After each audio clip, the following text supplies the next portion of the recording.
Hey everybody, Jeff Harrison here. I'm here with Clark Rector, Executive Vice President of Government Affairs from AAF National. You probably know that we were scheduled to have luncheon with Clark today, and you would be able to meet him and ask questions. Unfortunately, as you probably hear in the background, that hasn't worked out. The weather is awful, and so we canceled that for everybody's safety, and we decided that we would go virtual instead. So, Clark, thank you so much for being here. It's always a pleasure. It's great to be here. I'm sorry to miss seeing everybody in person, but always nice to experience a Mississippi weather event. Absolutely. There are some amazing ones. I think a lot of us think about AAF as local lunches. We think about American Advertising Awards. We think about cocktail parties. We think about scholarships. A lot of times we don't pay attention to a crucially important role of American Advertising Federation, and that is government affairs, government advocacy. Clark, so what can you tell us? Why should we be interested in government advocacy, government affairs? Well, ultimately, the issues that we're dealing with affect every member of the AAF and how you do business, how you are able to serve your clients, how you are able to pay your employees and make money, depending on what the various issues are. I'm glad you talked a little bit about some of the other things that AAF does, the lunches, because it's important for members, local members, to know that they really are part of something bigger. That AAF is a very wide and broad organization. We represent all of the advertising industry. We've got 140 plus college chapters across the country. There are 150 local professional chapters like this one, all across the country, almost every state in the union. Plus we have 60 or more corporations that are members, major advertisers, major advertising agencies, as well as the media, traditional broadcast print, but the new media also, online companies. And so we really do represent everyone, and we're the place where the whole industry comes together. And one of the things, and excuse me for interrupting, one of the things that I like to point out to people regularly is, even if you've never even heard of AAF, if you don't know anything about AAF, AAF is still advocating for you, right? Absolutely. And we've got programs in a lot of areas beyond government affairs, which we'll obviously dive into a little bit more in just a moment, but we do a lot of diversity, equity, and inclusion, making sure that the industry is represented. We provide opportunities for all of the different populations out there across the country, because that's who we're selling to. So we want to have that input, and it's obviously the right thing to do. Education and learning, which starts in the college chapters, but it goes all through professional careers within our chapter services division. There are lots of educational webinars. I'll do some educational webinars occasionally. So it's constant learning. And we also honor advertising excellence. The American Advertising Awards is the biggest advertising competition in the country, if not the world, where the advertisements have to compete at the local level, at the district level, and at the national level. There's no other three-tiered competition like that. And you get local advertising competing with national advertising, and often beating the national advertising, because it's about the ideas. It's not just about the budgets. Such an amazing competition. Yeah. It really is. Yeah. It really is. And then we also administer the Advertising Hall of Fame, which honors the great advertising careers and the professionals that have been out there, and the Hall of Achievement, which honors folks under the age of 40 who have already accomplished amazing things within their career. And we look forward to what's going to happen with them. Very, very similar to silver medals that are awarded at the local level as well. I got to meet a personal hero at the Hall of Fame a couple of years ago. It was quite an experience. Those are amazing awards programs for sure. They really are. Yeah, it's fun to be able to go to them and be humbled by what people have achieved in their careers. It's genuinely humbling. Yes. Yeah, for sure. Yeah. For sure. And then my little area of the AAF world, government affairs. And trying to mostly protect the industry from over encroachment of the government, either at the federal, the state, or the local level, into how we do business. We've got three basic areas of issues that we have dealt with over the years. When I started my career, advertising bans, First Amendment issues were very, very big. I've been around long enough to remember the wars over tobacco and cigarette advertising. Sometimes controversial, but our position has always been that if a product is legal, if the advertising is truthful and directed to appropriate audiences, then it should be allowed. And fortunately, the U.S. Supreme Court agrees with us. They've set out that three-part test to judge whether an advertisement should be allowed. And so we have always defended the right of advertisers to market their products. Over the years, it has moved from tobacco advertising. It's really any controversial type product is targeted. Alcoholic beverage advertising has been there.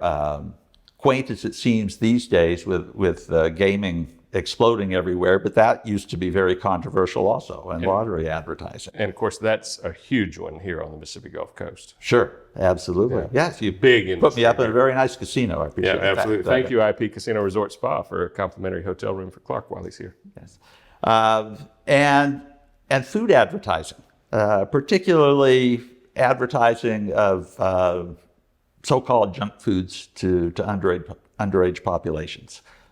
Is still controversial, and we're still fighting bills with that. There's a New York bill that's moving.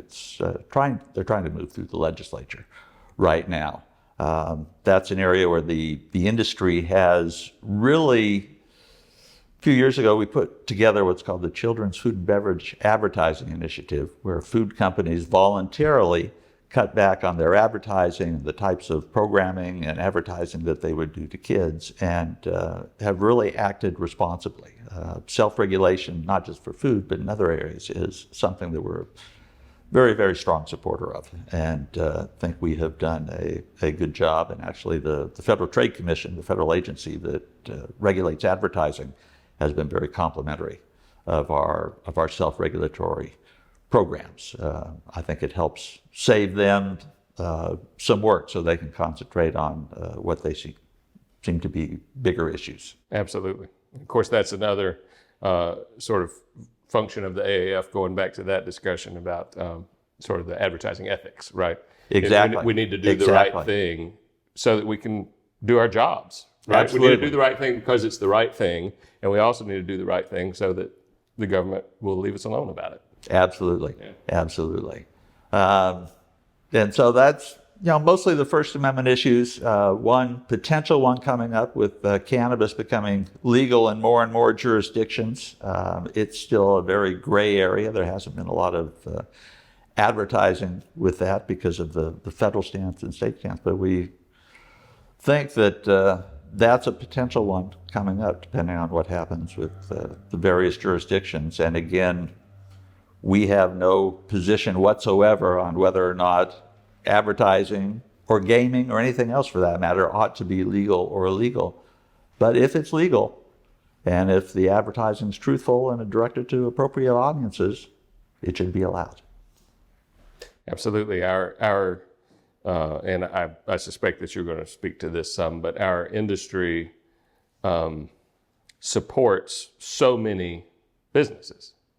Right, we help small businesses and large businesses to sell their products. We help families to provide for themselves. Yeah, but important stuff. I think maybe one of our other District 7 clubs even did a luncheon recently, a program with a speaker on the subject of advertising for cannabis. Okay. Yeah. Okay. Yeah, we did a webinar on that as well nationally. So it's it'll be interesting. Yeah, it's interesting times. Yeah, if nothing else, it keeps people like me employed. There you go. Perfect. Second issue that we deal with, and where these days I'm spending most of my time, and it's a new one, is privacy issues. ability to use responsibly data to market products and services to consumers who are more likely to want to buy them. It has always been the challenge of advertisers is how do you get your message out in front of the people that are most likely to be interested in your product or services. With old traditional media, broadcast, print, it was sometimes a little bit of a sledgehammer trying to do it. You were buying much broader. Now with the ability to market online, it's possible for marketers really to find the people much more surgically that they might be interested in marketing to and might be interested in selling their products. That obviously comes with some challenges. There are some privacy issues, and certainly we recognize that and recognize that there need to be restrictions on what kind of data advertisers can use and how they can use it to market their products to their consumers. With that great power comes great responsibility. Absolutely, right? Absolutely. We need to be cognizant of how and we use this is data. another area where the advertising industry has really stepped forward in self-regulating. The Digital Advertising Alliance was formed over 10 years ago. I sit on the board of that, and that people may not be aware of it, but they have been exposed to the DAA icon hundreds, if not thousands of times. If you look at up in the corner of any ad on the internet, you see our little turquoise triangle, and that's the DAA icon that educates consumers and gives them a degree of choice and control over the type of data they're willing to share and how much of that advertising they're willing to get. We have been very pleased in that consumers, by and large, as they're educated and actually learn about the value proposition of sharing a bit of the data and the kind of information they get from it, become much more comfortable with it. And just economically, it's very, very important. Advertising supports the internet. Without advertisers' ability to do that, there are going to be a whole lot more paywalls up on the internet as you're trying to find the information that you want to receive there. It's been an interesting thing. So it took me longer than it probably should have to realize that advertising really does make the world go round, right? Advertising pays for media, and advertising pays for all of the websites that we all visit every day. Absolutely. It's it really does fund information across the board, and even these days now, as content is going to streaming services, where people are paying for that, even those streaming services are realizing that advertising is needed because they really do need to be able to fund that, and just asking consumers to pay for it is not sufficient, and it's not sustainable for consumers to have to pay for so many different sources. So advertising, once again, is stepping in and helping out. Coming full circle. So, absolutely. Yeah. Absolutely.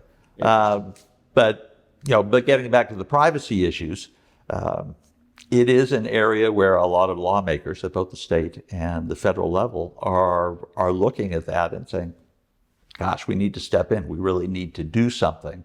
And we are not opposed to privacy legislation. We think it ought to be a federal bill so everybody across the nation gets the same degree of privacy. And as it happens, as we're talking just a couple of days ago, the chairman of the two commerce committees that have jurisdiction to that in Congress, the Senate side and the House side, one a Republican and one a Democrat, came together and introduced a very broad-based privacy bill. Something we would like to see passed if it is not too restrictive. We're still taking a look at this bill. Seems to be a little bit problematic in some of its requirements, a little vague places, a little self-contradictory in places. But we are pleased that they are moving forward, and we look forward to working with them. We are part of a group called Privacy for America that has actually put forth a very detailed privacy proposal that we think Congress ought to take a look at. But as you know, these days, Congress is not as functional as it was once upon a time. Very diplomatic. So thank you very much. That's part of the job. So again, we're pleased that we have this bicameral, bipartisan process going on there. But in the absence of congressional action, there have been many, many states that have been considering privacy bills as well. And some states have enacted privacy legislation. We have. There have been about 16 or 17 that have enacted them. Some of them are not overly industry friendly. There are a number that are not that bad as standalone bills. The biggest problem is at the state level, if they're not totally uniform, then it's very, very difficult for the industry to comply with slightly different regulations from one state to the next. So, and if I remember right, if I remember right, there are a couple of those states that are actually contradictory, right? You can't actually comply with both at the same time. Yeah. So it makes it a challenge, and it underscores the importance of needing to have a federal preemptive privacy law that overrides the state bills. Certainly states have a right to play a role in enforcement, but to pass bills that don't align with the federal bill or with other states just makes commerce for advertisers difficult, if not impossible. And ultimately, it's the consumers who suffer because they're not the ones receiving that information on the products and services that they'd be interested in. Yeah, I feel like I have talked to a lot of people at AAF meetings about the privacy policy issues in particular. And one of the examples that I've used is that, if you have a local coffee shop, for instance, who is collecting customer data in a loyalty program, right? Now, you're potentially having to comply with your state level privacy policy. Yes. If that coffee shop happens to be, for instance, in Bay St. Louis or in Pascagoula, Mississippi, you're right on a state line, and maybe you've got customers coming over from across the state line. So now are you having to comply with a neighboring state's privacy policy? You compound that in a situation like we're meeting today here at Hancock Whitney Bank. Hancock Whitney is in 5 or 6 states, so they then would potentially have to comply with 5 or 6 different states' privacy policies in dealing with their client data. As would the coffee shop if it opens up a location across the border. Absolutely. And then when you start looking at a Google or an Amazon or Target or Barnes & Noble or any national or international organization, it just becomes completely unwieldy to have to deal with 50 different privacy policies. Yeah. So that's, but it's a hot issue. It's getting a lot of attention at both the state and the federal level. And with any luck, we'll be able to work with the sponsors of this bill that's been introduced in Congress and make it something that works for everybody, that gives the consumers the protection they need, but also marketers the ability to use the data responsibly and to market their products and services, and everybody wins. Here's hoping. So absolutely. Yeah. Absolutely. Cool. So the third issue that we deal with, the biggest one that's across the board for everybody, is the tax issue. That's perennial and ongoing. Yeah. It's both a federal issue and a state issue, although in slightly different ways. At the federal issue, advertising is obviously a 100% deductible, tax deductible in the current year business expense. There have been proposals over the years to limit that deduction. Sometimes it would just be to make it, say, 80% deductible, and the other 20% would be taxable income. A few years ago, one of the biggest threats we had was the chairman of the Senate Finance Committee, who was a Democrat, and the House Ways and Means Committee, a Republican, got together and put together a very big tax reform proposal. Advertising was only one part of that, but it was a pretty big part of it. What they would have done was allow advertisers to deduct 50% of their advertising in the current year, but then amortize the remainder of it over either 5 years or 10 years. And I don't remember if 5 or 10 was the Senate or the House, but that was the two proposals. I remember these proposals, and it didn't make any sense at all. It did not. It did not. As you know, advertising is here and it's gone, and that's it. I actually had a conversation when we were up on the Hill talking to staffers about that with a member of the tax staff of one of the committees. I mean, I'm trying to tell him this is just nuts, and his argument was that for doing this was that he had recently bought a new home and was doing some home improvement projects, and there was an ad in the paper for one of the big box hardware stores that had what he needed. So he went in to get it, got to talking with one of the assistants who told him what he needed, told him how to do it, and was a great help to him. And so he became a loyal customer of that franchise. In the meantime, or a couple of years later, the other major competitor opened up a location that was even closer, but the staffer kept going to the further one just because he was a loyal, dedicated customer. In his mind, that advertisement, all these years later, is still providing benefit to the original store. And I tried to convince him, no, the advertisement just got you there. It's the customer service. It's everything else that goes with it that is providing the benefit, not the ad. But he was bound and determined, and that was his logic. And that's the thinking that we had to confront in doing that. Thankfully, it was not enacted, but these days, all the time, as long as the federal government is running deficits, is looking for money, trying to find ways to bring in more revenue. Advertising is an easy target. We're right up there at the top of the list, or near the top of the list alphabetically, so they see us first. And it's something that is dialable. They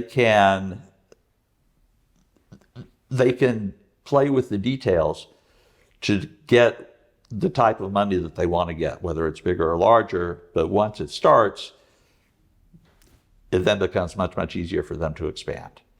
So that at the federal level is how taxation of advertising works. At the state level, it's a little bit different. There generally, if somebody wants to tax advertising, they do it through the sales tax. As we have moved from a more goods-based to a service-based economy, more and more services are being taxed under the sales tax, which in some instances may make sense. But again, as state lawmakers are looking for revenue, advertising seems to some of them as an easy target.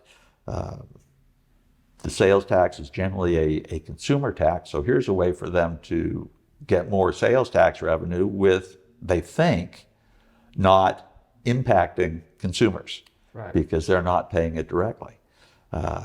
So they will tax either, again, it can be dealt with in a number of different ways. Taxes of the time and space, the purchase of advertising, or agency services, or production services, or some mix of all of those. And we have, in my time in AAF, which is more years than sometimes I care to admit to myself.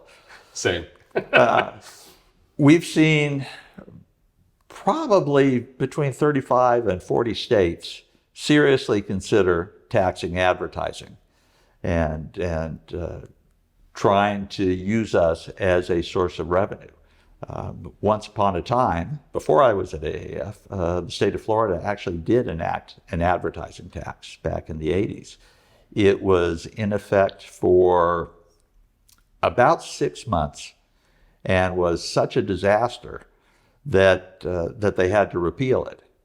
And most of the people, by the way, who supported it were out of a job after the next election, because all of the things that we talked about that would happen would come true. As if you tax advertising, their idea of the ad tax is, well, we just pay the additional 5% and the revenue's there and everything goes on. Well, we tried to tell them, no, that's not the way the business works. We have a budget and we reduce the advertising by 5%. So less advertising results in less revenue for the media, less sales. There's all sorts of trickle-down effects. And in those 6 months, all of those things did come true. So advertising is a very, very important driver of the economy. So I don't want to hammer on this topic, but I'm glad that you said that. And sort of building on the conversation about the experience in Florida, what would we expect to see in a situation where the federal government in particular made changes and started taxing those advertising dollars? What would be the sort of projected downstream effects for our members and our industry, but also just generally? Well, it's going to affect every business that advertises.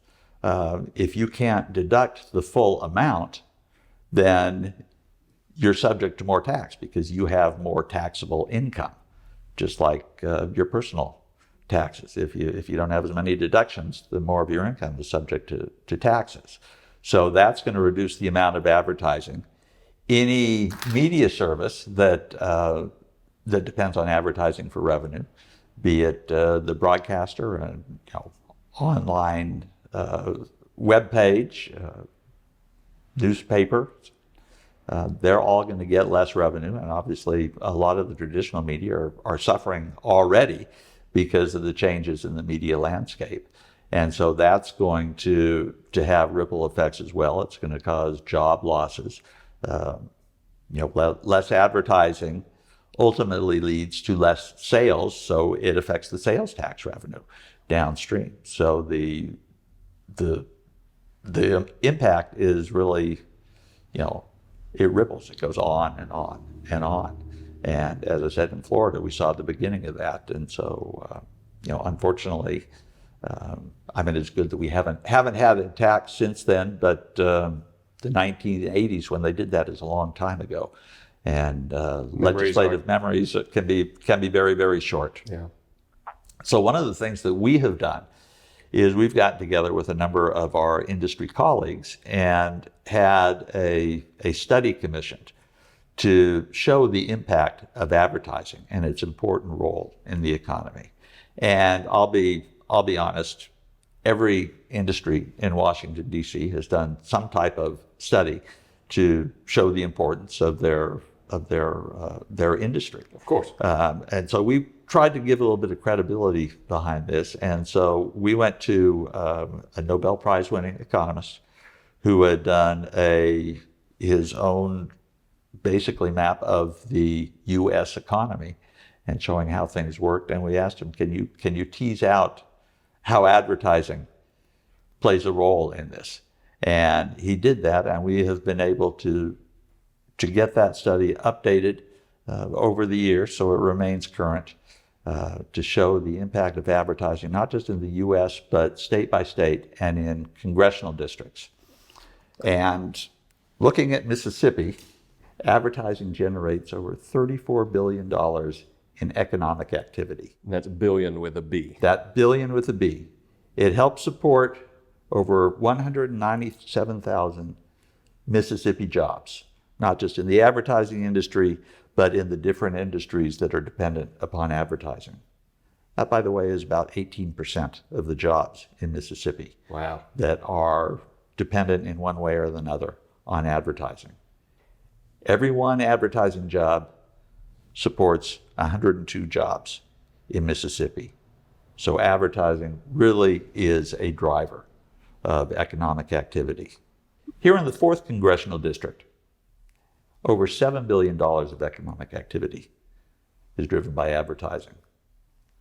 42,000 jobs, and again, every advertising job helps support 102 Mississippi jobs here in the 4th District.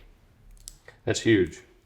It really is. It really is. And once we're able to show data like this to lawmakers, they really get an appreciation of how important advertising is and what it does, not just in the stereotypical markets of New York and Chicago and LA, but here in smaller markets like Biloxi and Gulfport.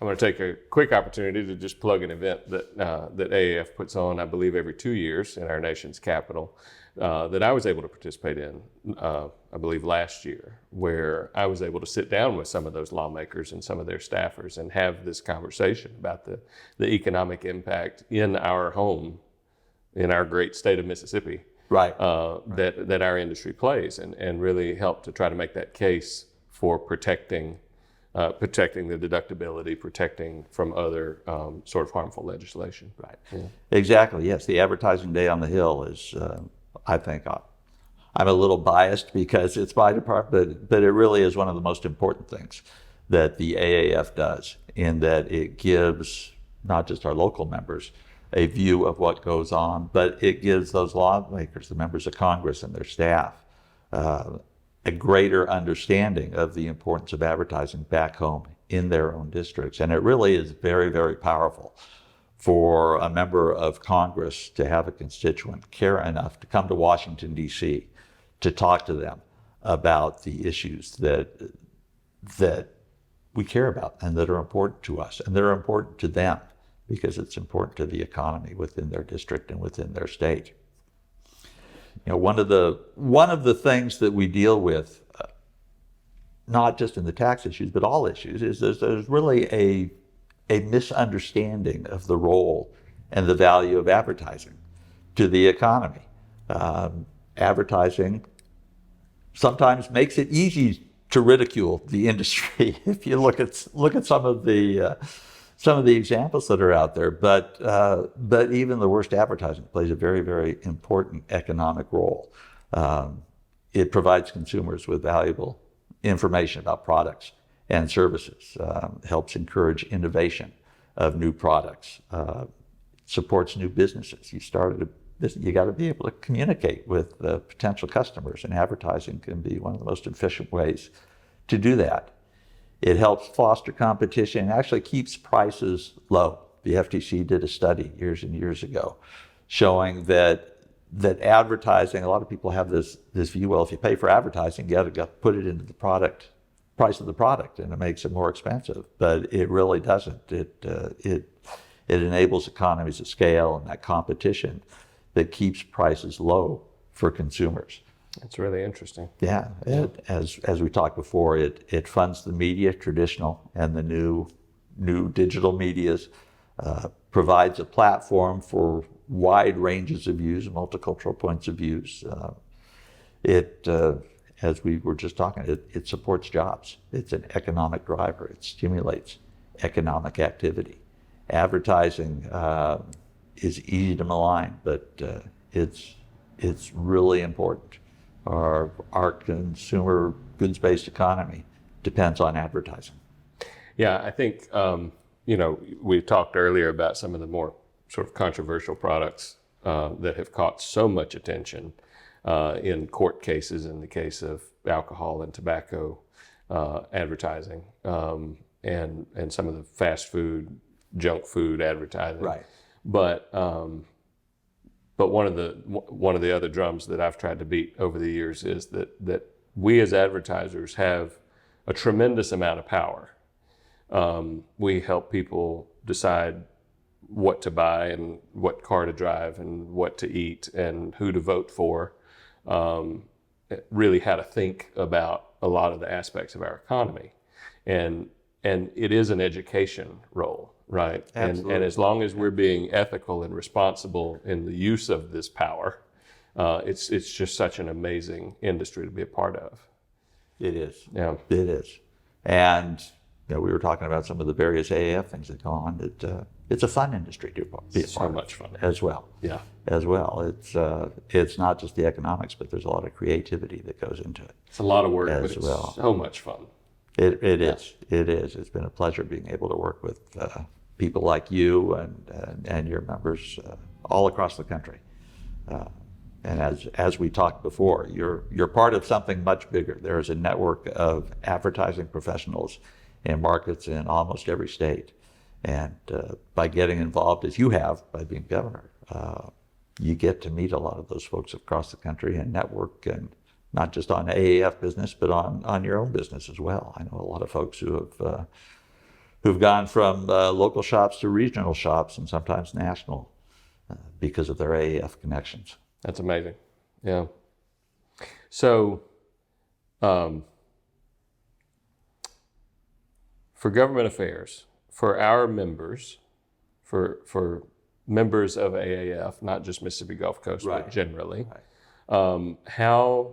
how can our members get more involved in the really important work that you're doing with the organization? Well, a lot of it is being able to be engaged and interact with those policymakers. At the local level, it always amazes me how many people within the advertising industry know they're members of the assembly or members of Congress. At the local level, a lot of them do work for them. We don't work primarily on political advertising, but I know a lot of our local members do as well. It's all about education. Most of the issues that we deal with, we're not an industry that's out asking them to pass laws on our behalf.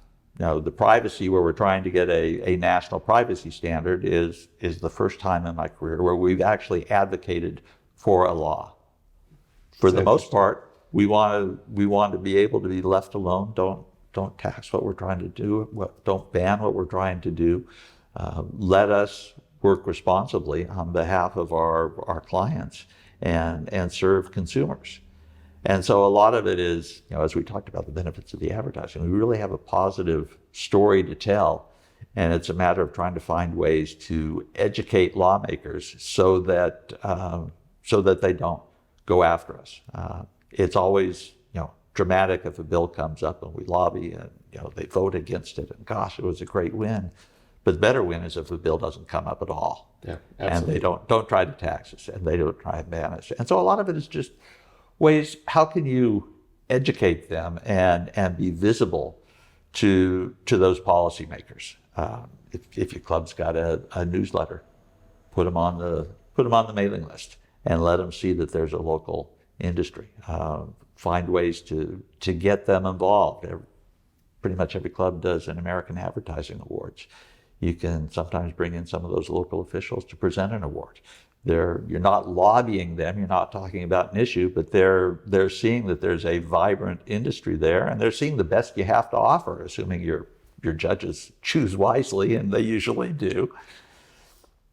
That's cool. Yeah, and the lawmakers, at least every few years, sort of end up in the advertising industry themselves. Absolutely. Yeah. Absolutely. Yeah, we sometimes use those arguments as say, well, if you're gonna ban or tax, you're gonna need to look at what you're doing. That's exactly also. Right. And actually, it's kind of ironic because, as I said, we don't deal a lot in political advertising.